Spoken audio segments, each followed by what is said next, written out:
Oi, pessoal, tudo bem? Eu sou o Gustavo Eu sou a Marina Esperafico. e essa é uma edição muito especial para terminar as atividades dessa nossa Semana Laranja nesse domingo aqui no canal Redes e Poder no Sistema Internacional.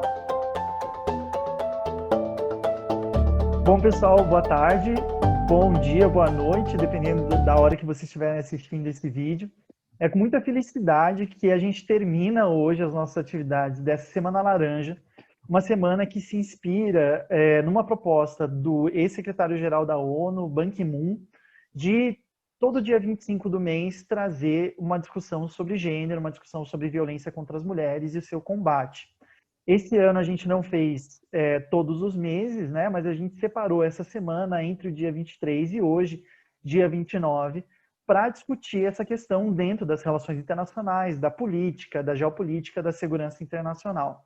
Então, se você ainda não viu os vídeos dessa semana, a gente vai colocar aqui um cardzinho para vocês acessarem a nossa playlist especial dessa Semana Laranja no dia aqui do ano de 2020.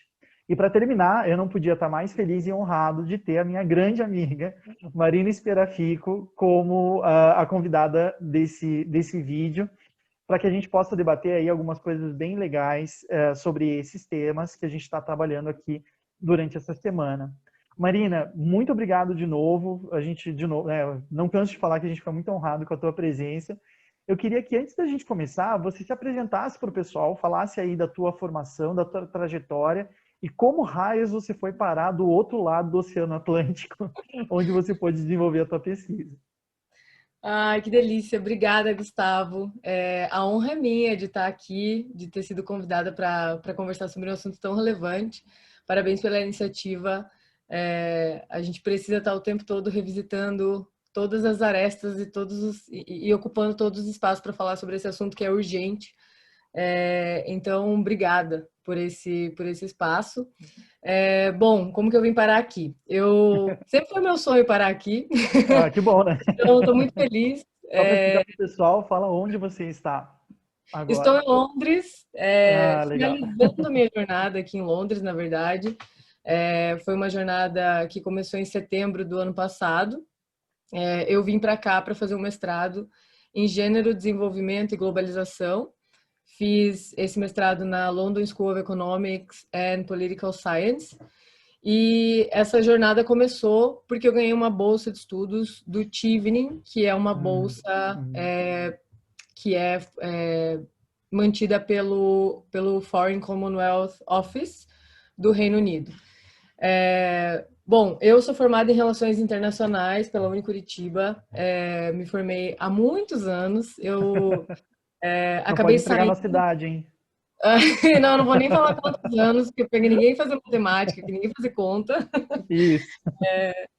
E assim que eu saí do curso de Relações Internacionais, eu continuei estudando, mas um pouco mais voltado para a área de business. Então, eu fiz um Hum, MBA em Gestão Estratégica de Empresas pela FGV. Depois, fiz uma pós-graduação em Negócios Digitais pela Universidade Positivo.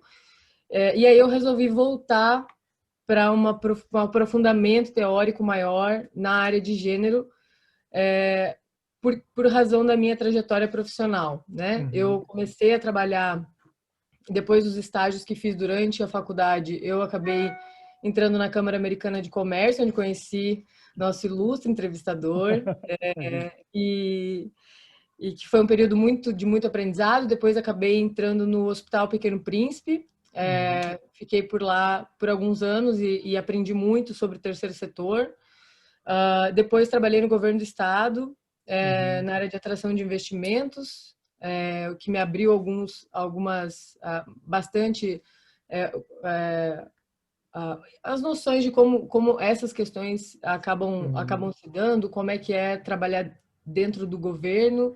E aí eu queria muito ter uma experiência na iniciativa privada, uhum. então, aceitei a oportunidade de trabalhar no Grupo Boticário. Entrei trabalhando como relações governamentais, mas acabei na área de diversidade e inclusão, que sempre Legal. foi um sonho meu trabalhar com isso. E eu já estava envolvida com o Grupo Mulheres do Brasil, já estava envolvida com o coletivo Cássia, que é um coletivo de e para mulheres lésbicas e bissexuais. Uhum, Então, vir para cá estudar gênero para mim foi uma experiência muito bacana de ir a fundo na raiz dos problemas de gênero, raça e classe que a gente tem, principalmente no Brasil, e que estão, obviamente, conectados com o sistema global, né? Então, e ter estudado a questões de gênero relacionadas à globalização e desenvolvimento também me ajudou a conectar muitos pontos que foram levantados lá, né, durante o curso de Relações Internacionais e que agora eu consegui enxergar de uma forma por essas lentes de gênero. E aí é isso, agora eu tô trabalhando com consultoria em diversidade e inclusão, e a ideia é trabalhar inovações nessa área para conseguir, enfim, tentar reverter algumas situações que a gente... enfim, essa semana já, Bom. né, está cheio de notícias Sim. que nos mostram quão urgente é fazer essa transformação acontecer. Não, com certeza, Má. E eu acho que é bem importante, assim. Inclusive, depois, já falando para o pessoal, a gente vai colocar aqui na descrição todos os contatos e referências que a Marina colocar, como, por exemplo, do coletivo Cássia, e também números, né, de atendimento a situações de violência doméstica e tudo mais. A gente está sempre deixando aqui nas descrições desse vídeo e dos outros, para quem quiser entrar em contato e tudo mais. Inclusive, depois, Má, eu vou pedir para você passar os teus contatos para a gente deixar aqui também na nossa descrição. Porque é realmente uma questão muito global e às vezes toca numa coisa que é, mesmo academicamente, difícil de abordar, né, Marina? Eu acho muito interessante isso. Eu comecei a minha carreira acadêmica pesquisando medo, e era medo de doença contagiosa, da gripe suína, que até então tinha sido a pior doença respiratória que a gente tinha enfrentado até 2020, né, até chegar ao Piorar, coronavírus. E trabalhar com o medo foi muito interessante porque a gente começa a perceber uma série de coisas e a gente começa a perceber também como que há várias discussões que são importantes coletivamente, são importantes individualmente, né, na nossa trajetória individual, mas também enquanto coletividade, enquanto grupos, que estruturam essas, com base nessas emoções, nesses afetos, nessas subjetividades, né? Parece chover no molhado, mas no vídeo de ontem a gente conversou com a professora Tatiana Vargas Maia e ela lembrou da importância de estudar, por exemplo, nacionalismos hoje, né? Que assim eles estão se modificando, estão se alterando, tem uma outra realidade. Da mesma forma, estudar gênero é uma questão muito relevante que ainda encaminha muito vagarosamente numa área extremamente conservadora como são as relações internacionais. Eu sei que você fez uma pesquisa, né? A tua pesquisa de mestrado, na verdade, foi com relação a isso, e você tentou atacar um desses conceitos que a gente não sabe de onde surgiram, nem o que significam direito, que é a ideologia de gênero, né? Como ele é utilizado como ideologia política, né? Como que ele mobiliza politicamente. Você fez uma trajetória discursiva e geográfica, que nos interessa muito, desse conceito. Você pode falar dele para a gente, por favor? Sim. Bom, acho que toda vez que a gente fala, alguém fala ideologia de gênero, algumas pessoas tremem, outras pessoas ficam com dúvidas, outras pessoas se revoltam. Muitas coisas vêm na cabeça Uhum. quando esse termo é usado, né? E ainda existe a dúvida sobre existe isso, não existe isso. Então, essa pesquisa que eu fiz, a primeira coisa que eu fui resgatar foi a origem desse termo, né? Então, Uhum. mas mais do que entender de onde veio, é por que veio, né? Por que ele Uhum. surgiu. Então, o termo, ele, as principais pesquisadoras que se dedicaram a estudar isso, elas perceberam que a ideologia de gênero, esse termo ideologia de gênero, que eu vou chamar de significante vazio, porque ele não tem um Uhum. significado específico, Uhum. ele é um guarda-chuva para várias questões que vão sendo colocadas ali dentro dele, a depender da agenda política. Então, Uhum. ele toma algumas definições específicas na Bulgária, outras na Polônia, outras na Espanha, outras na Itália, que foi onde a gente viu isso se movimentar bastante, Uhum. ali na década de 90, algumas movimentações um pouco antes, mas ele toma uma proporção maior e aí ele vem para a América Latina depois de ser inserido na Conferência de População e Desenvolvimento de Cairo, em 1994, que é quando os feministas conseguem inserir o termo gênero dentro de uma agenda política internacional. E aí é que a Igreja Católica passa a usar o termo ideologia de gênero com bastante força, né? Então, o que se entende hoje é que o termo foi cunhado pela Igreja Católica e aí ele é apropriado a depender dos interesses de cada, enfim, Cada principalmente grupo político, grupos né? políticos mais conservadores, e foi usado, por exemplo, nas argumentações no referendo de paz da Colômbia, para conseguir assustar a população e aí fazer com que as pessoas se afastem do debate honesto, do debate que entende a complexidade que é o tema gênero, a partir da ligação do termo com, por exemplo, pedofilia, com, por exemplo, ensinar homossexualidade para as crianças, e que são, por exemplo, a pedofilia é algo que gera um afeto, né? Automaticamente, quando a gente é confrontado com uma situação de pedofilia, a ideia da pedofilia nos causa repulsa, né? Então, você atrelar esse termo a algo que causa repulsa, e aí você colocar outras questões ali, automaticamente você afasta as pessoas do debate. Então, acho que, em primeiro lugar, é importante entender por que o termo gênero causa tanto medo, né?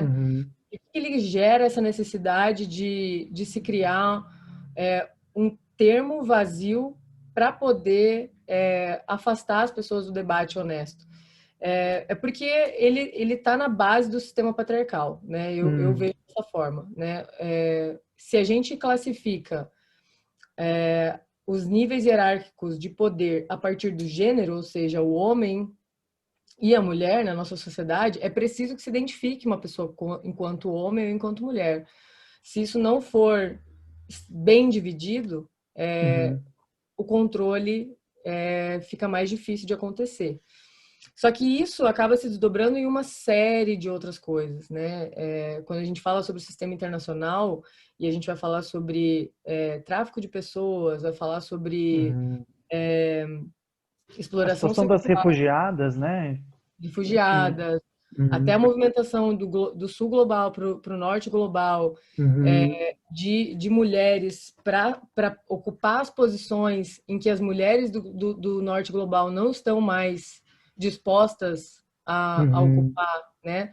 Todos esses movimentos eles estão baseados em papéis muito bem desenhados e definidos sobre o que é uma mulher e o que é um homem. E a partir do momento em que esse termo gênero ele aparece, ele coloca isso em xeque, né?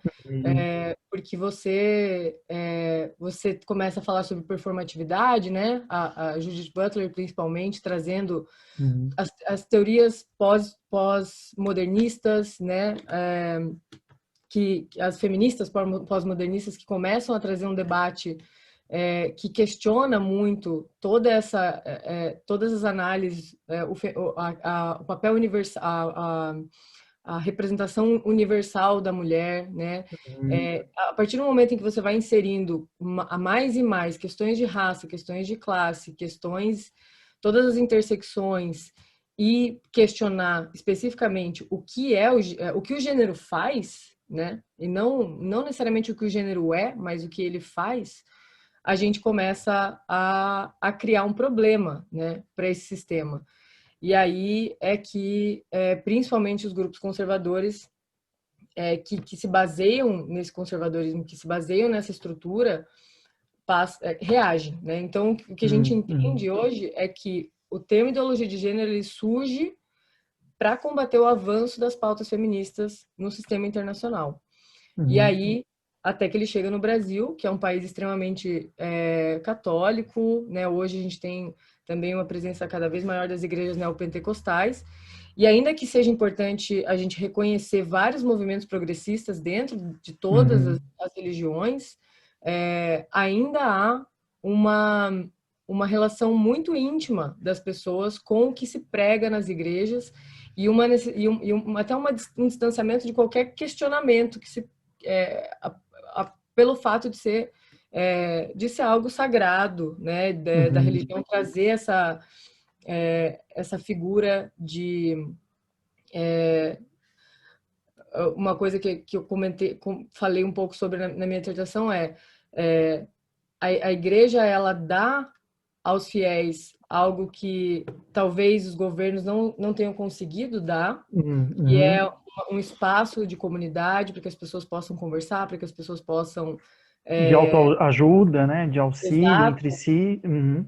E a gente precisa reconhecer que sim, existem diversas iniciativas excelentes dentro das igrejas de recuperação de pessoas enfim, né, que por um motivo ou outro acabam encontrando lá o apoio, o suporte para poder sair das drogas, do alcoolismo e tudo mais. Uhum. Por outro lado, muitas vezes ela estabelece algumas regras, né? Então, para que você esteja vivendo em comunidade, existem alguns pressupostos aqui, né? A natureza é assim, é homem e mulher, é assim que a coisa funciona, o sexo biológico, ele é fundamental, ele é diretamente atrelado ao gênero, o que acaba gerando, no país que mais mata pessoas transgêneros do mundo, né, um aumento da transfobia, uma Uhum. dificuldade maior de se falar sobre o assunto, uma dificuldade maior de integrar essas pessoas dentro da sociedade, dentro das empresas, né, ainda é um desafio enorme, né, conseguir fazer isso. Sim. Então, mais ou menos é esse o movimento que o termo ideologia de gênero faz. E aí, quando ele chega.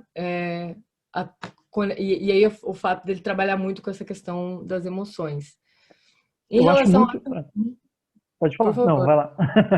Em relação aos afetos e às emoções, né? Só para. Existe um debate muito grande em relação aos autores que estudam afetos sobre até onde vai o afeto, até onde vai a emoção. Eles, Hum. eles podem ser considerados a mesma coisa, né? Como que são esses conceitos? E aí, só para a gente, acho que para todo mundo ficar na mesma página, eu no meu estudo acabei usando afetos e emoções como se fosse uma coisa Uhum. só. E estudei a raiva, o medo e o desgosto, né, para poder falar sobre como o Bolsonaro manipulou esses sentimentos para Uhum. conseguir apoio político. Porém, o meu entendimento sobre afeto é algo que vem antes da reação emocional, né? Uhum. É aquilo que está profundamente atrelado à nossa construção social e ao que nos foi por meio da repetição, Uhum. por meio de semiótica, por meio de representações, continuamente reforçado para todos nós desde que a gente nasceu. Uhum. E aí a reação é algo que acontece antes mesmo que a gente se dê conta de que ela aconteceu. Então, quando eu Sim. falo sobre pedofilia, essa reação que eu tenho, ela vem antes que eu possa parar para pensar, mas por quê? O que tem a ver, de fato, a ideologia de Uhum. gênero ou o gênero com a pedofilia? Nada, né? Uhum. Uhum. Mas a partir do momento em que você usa o afeto para relacionar as coisas, a Sarah Ahmed, que é a principal autora que eu usei para estudar, para fazer essa análise, ela Uhum. explica que você começa a colar uma coisa na outra, né? Então você cola a pedofilia em homossexualidade, você vai colando a partir dessas emoções das Uhum. pessoas e fica muito difícil desatrelar. E isso acaba colando também em pessoas, né? Então, se você não apoia o Bolsonaro, automaticamente então você é pedófilo, ou você é homossexual, ou Uhum. então ele também acaba gerando uma polarização, que é uma coisa que a gente viu muito acontecer em 2018, né? E Eu até Essa parte eu acho bem interessante, Má, porque quando a gente pega, né, eu gostei muito do conceito que você usou, acho que ele é muito aplicável a várias coisas, do significante vazio, né? Ou seja, você tem lá uma representação, né? Tem um podcast que a gente até estava comentando agora antes da gravação, chamado Retrato Narrado, recomendo para todo mundo, Uhum. porque eles falam justamente disso, ou seja, a onda de antipetismo aqui no Brasil, ela foi muito forte. Mas quando você vai analisar qual PT as pessoas odiavam, para cada grupo diferente era um PT diferente. Então, Exato. era o PT que intervia muito na economia, ou era o PT dos professores universitários, ou era o PT das minorias, ou era o PT ladrão. Ou seja, você tem um significado que ele serve mesmo como esse guarda-chuva que você falou, né? E que eu acho que também outra coisa que você falou, para a gente já engatar na minha próxima pergunta para você, o papel da institucionalidade, né? A gente estava conversando sobre isso no vídeo que a gente fez essa semana com a professora Heloísa Câmara, sobre autoritarismo, constitucionalismo e gênero, de o quanto que a gente esqueceu, de uma forma ou de outra, que a institucionalidade ela é importante. Então, por exemplo, quando a gente fala de uma bancada evangélica, por exemplo, muitas das vezes a gente pode ter problemas em debater com pessoas neopentecostais, né, que seguem essas religiões, porque aquele deputado que está lá, que é um pastor aguerrido, etc., não necessariamente representa a comunidade da igreja, mas Uhum. ele institucionalmente tem a capacidade de mudar as leis, né, de Sim. forma a, a fazer valer uma visão que muitas vezes não é da coletividade mesmo, até mesmo dessas religiões. A gente viu isso agora nas eleições municipais de 2020. A gente está falando, esse vídeo está indo ao ar justamente no último dia das eleições, né, do segundo turno. A gente não sabe ainda quais são os resultados. A gente observa, né, uma mudança, mesmo em São Paulo, nesse segundo turno entre Covas e Boulos, a gente vê como as pessoas estão mais tranquilas em ver um debate em que os candidatos não ficam se xingando, mas sim trocam propostas e tudo mais, né? Porque essa foi a realidade de 2018, que deixou todo mundo muito traumatizado. Como que você observa esse processo que aconteceu lá em 18? É, é, Com base nessas questões, né? uhum. E eu acho que é aí que entra o perigo dos afetos, ao Uhum, mesmo tempo em que uma necessidade urgente de se pensar formas de acessar as pessoas, entendendo que não necessariamente as pessoas. Enfim, acho que todo mundo passou por alguma experiência em casa de ver pessoas muito próximas apoiando posicionamentos racistas, homofóbicos, que a gente discorda. E aí a gente fica assim, mas meu Deus, né? O que acontece, sabe? Por quê, né? uhum. E, e aí, na verdade, esse é um dos motivos pelos quais eu fui estudar, né? Ah, Porque eu estava muito curiosa para entender o que sim. acontece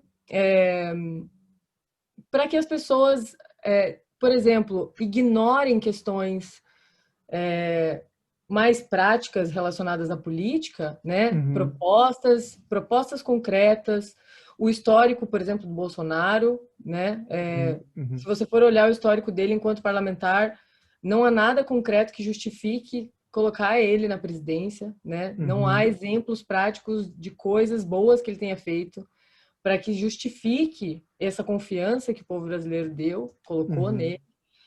Pelo contrário, né, a gente viu diversas manifestações de ódio, de machismo, e aí você acaba colocando no poder, né, institucionalizando essas questões.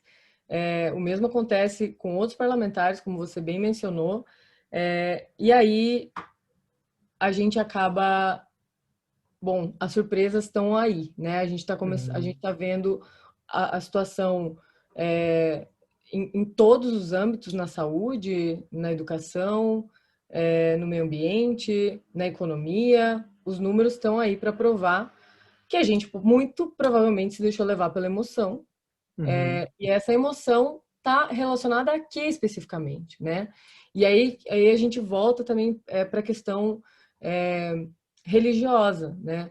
É, o que de fato é um debate saudável dentro das comunidades políticas, das comunidades religiosas, quando se fala em política, será que são considerados, mesmo como você trouxe, as necessidades das pessoas, ou, pelo contrário, a gente tem usado discursos que geram medo, que geram raiva, que geram desgosto nas pessoas para poder manipular, de certa forma, a intenção de voto, e fazer com que as pessoas votem de forma um pouco desesperada. E aí eu acho que sim, isso possa hoje, a gente vê nas eleições municipais, opa, peraí, não era nada disso. Sim. Sabe, talvez não seja tudo. Por que será que eu agi dessa forma por impulso? Às vezes as pessoas nem. E aí muita gente vai falar assim, pô, você tá, né? Tá, pelo amor de Deus, né? Qual é a justificativa? Mas porque realmente me intriga, assim, me intrigou, e eu acredito que seja um pouco mais profundo do que possa parecer. O que aconteceu? Eu analisei um vídeo do Bolsonaro de 2016, em que ele falava de ideologia de gênero. Esse vídeo tinha mais ou menos 20 mil curtidas, reações, e milhares de comentários também. Eu analisei mais ou menos 300 comentários, essas reações e as respostas desses comentários, né? Então, o que eu percebi ali era muito... primeiro o vídeo, analisando o vídeo especificamente e a forma como o Bolsonaro se colocava, tinha um tom bastante apelativo em relação às crianças, principalmente, né? Foi na época em que estava em discussão a escola sem homofobia, que daí, enfim, né, houve toda uma distorção do Você que pode é. explicar para a gente, porque a gente está acostumado com Escola Sem Partido, né, aqui no Brasil. Exato. Você pode explicar esse projeto para a gente, do Escola Sem Homofobia? O projeto Escola Sem Homofobia foi uma proposta para se discutir questões relacionadas à homossexualidade, gênero, educação sexual, de uma forma que pudesse endereçar as crianças de uma forma saudável, e que foi, naquela época, transformada a partir desses discursos, em ideologia de gênero, em escola sem partido. Por quê? Porque justamente quando a gente fala, né, essa cola entre ideologia de gênero, pedofilia, aí você começa a grudar outras coisas. Você gruda a esquerda, você gruda o escola sem homofobia, você vai grudando nesse bolo de coisas abomináveis, até que isso tudo seja ignorado junto. Não há mais você não destrincha mais esse você não destrincha o projeto, você não debate quais são as propostas, você não entende Se melhor. fosse um silenciador, né, inclusive. Você bloqueia, mesmo se a discussão vier por emprego, renda, enfim, pautas, né, enfim, de mercado, você barra porque tem essa questão aí envolvida, né? Exato. E Legal.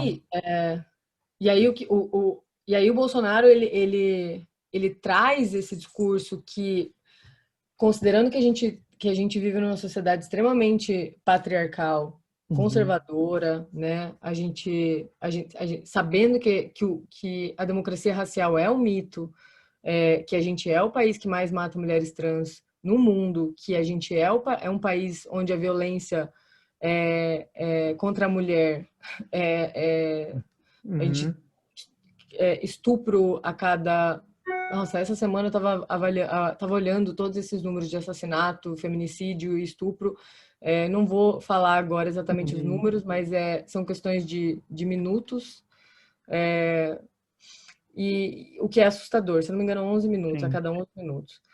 Uma mulher é estuprada, sendo que 90% acontece dentro das próprias residências, né? Dentro do ambiente familiar, que é para ser um ambiente mais seguro. Se a gente não puder falar sobre isso de uma maneira séria, né? A gente continua colocando as nossas crianças em risco. E esse Uhum. discurso em que o Bolsonaro tenta afastar as pessoas desse debate e fazer com que isso se vire do avesso, né? Então, quando ele fala da ideologia de gênero, e aí ele fala, Uhum. na minha casa, tinha lá o quadro da família, né? Sagrada Família, da última ceia, e aí Jesus, não sei qual quadro. É um quadro em Uhum. que Jesus está com os braços Tá. abertos, ele fala, vinde a minhas criancinhas, e ele Uhum. abre os braços, né? E agora os pedófilos, vinde a minhas criancinhas para perpetuar a pedofilia. Ele atinge as pessoas no, de uma forma muito profunda, né? Uhum. Porque se coloca como a pessoa que tem coragem para enfrentar pedófilos, né? A pessoa Uhum. que tem coragem para se erguer contra isso, a pessoa que vai proteger toda essa comunidade de não se sabe nem o que, mas Uhum. ele traz isso de uma maneira tão assertiva e fala de uma forma tão convincente que ele atinge os afetos, ele atinge algo que não é racional. Uhum. Antes da gente. E isso é uma coisa que já no início, né, da minha pesquisa eu deixo isso muito claro, assim. A gente tem considerado o racional como o que nos guia, como que guia a humanidade há muitos anos, e a academia é tão focada nisso, mas será que a gente, né? Será que somos seres racionais ou somos seres emocionais? Sim. E se você não consegue mudar uma emoção, será que você consegue mudar qualquer coisa, né? Então, aparentemente, a ala mais conservadora já entendeu que a Uhum. emoção é um gatilho muito poderoso para poder articular o poder e usar isso a seu favor. Agora a gente precisa começar a entender também como reagir a isso, né? Eu acho que Uhum. entender de que forma que isso acontece, ao menos, para que, por exemplo, quando a gente for pensar em políticas públicas, quando a gente for pensar em projetos, quando a gente for trabalhar, quando isso for debatido politicamente na Câmara, enfim, no Congresso, de forma geral, que se que a gente entenda que existe um papel muito grande das emoções, né? Existe um papel Uhum. muito forte. É, existe e algumas pessoas não estão não, a gente não está conseguindo chegar a algumas pessoas por isso, né? Acho que tem um hiato aí muito grande que infelizmente está sendo usado para nos afastar do debate que vai conseguir fazer com que a gente de fato reduza a violência contra a mulher de forma geral, e Uhum. principalmente aquelas que são atravessadas por várias interseccionalidades. Não, legal. Acho que é bem importante isso que você trouxe, porque a gente às vezes fala ideologia política, assim como se fala em ideologia de gênero, para atacar o outro, né? Isso é ideológico, isso é a tua ideologia, enfim, para desmerecer.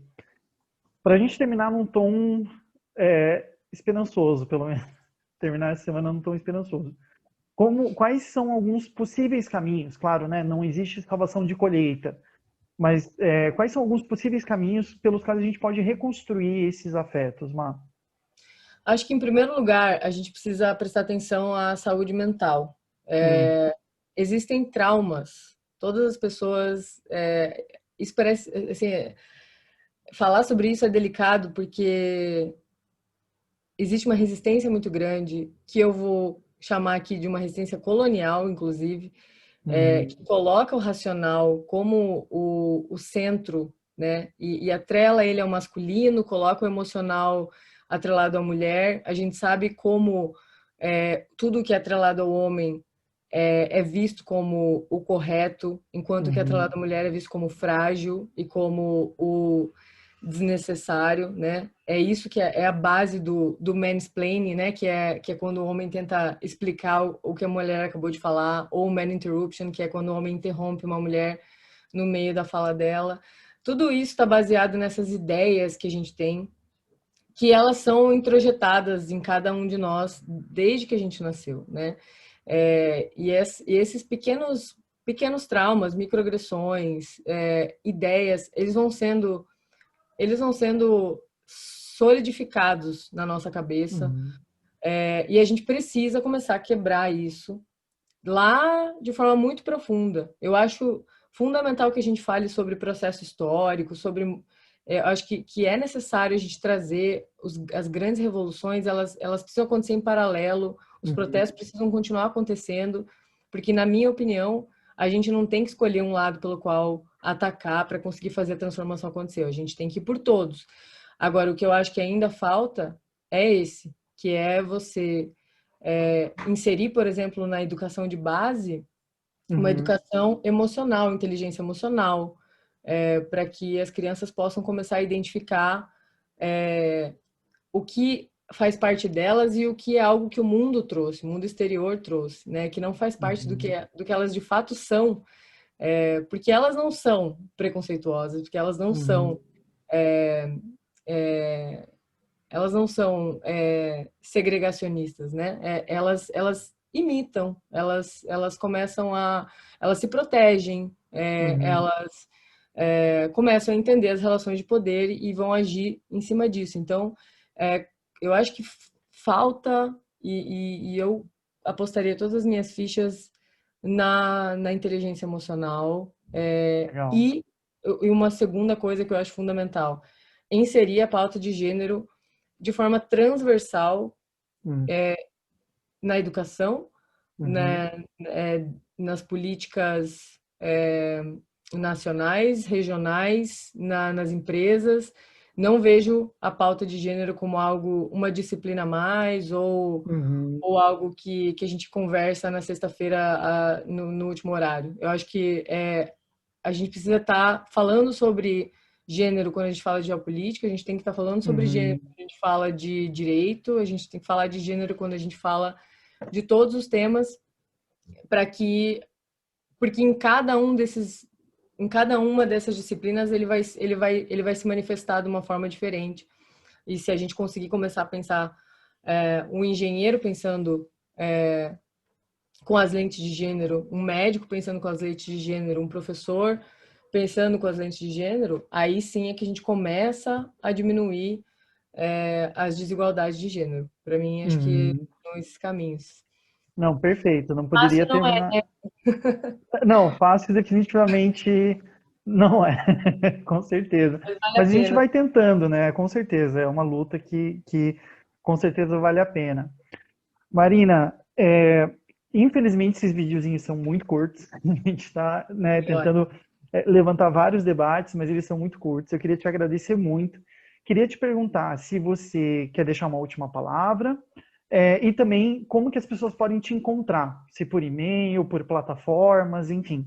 Fique à vontade e já te agradeço aqui muito por nos ajudar a terminar assim brilhantemente essa semana laranja que a gente está promovendo aqui no canal. Eu que agradeço, muito obrigada. Vai ser um prazer conversar com quem tiver interesse em conversar mais sobre o assunto.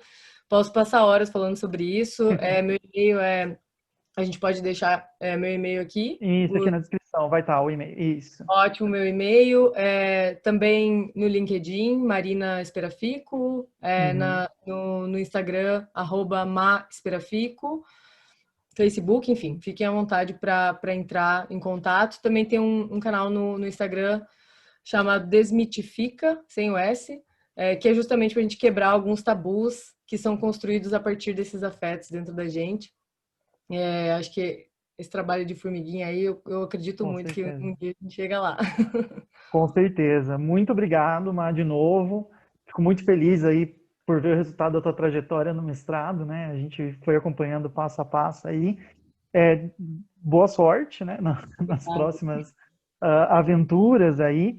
E se você quiser continuar acompanhando as nossas aventuras aqui no canal, não esqueça de se inscrever, compartilhar e acompanhar aí os nossos vídeos sobre geopolítica, política internacional, buscando sempre trazer também lentes, né, não só sobre gênero, mas sobre questões de raça, sobre outras formas de questão, porque isso é possível de fazer. Tá bom, pessoal? Obrigado e até a próxima.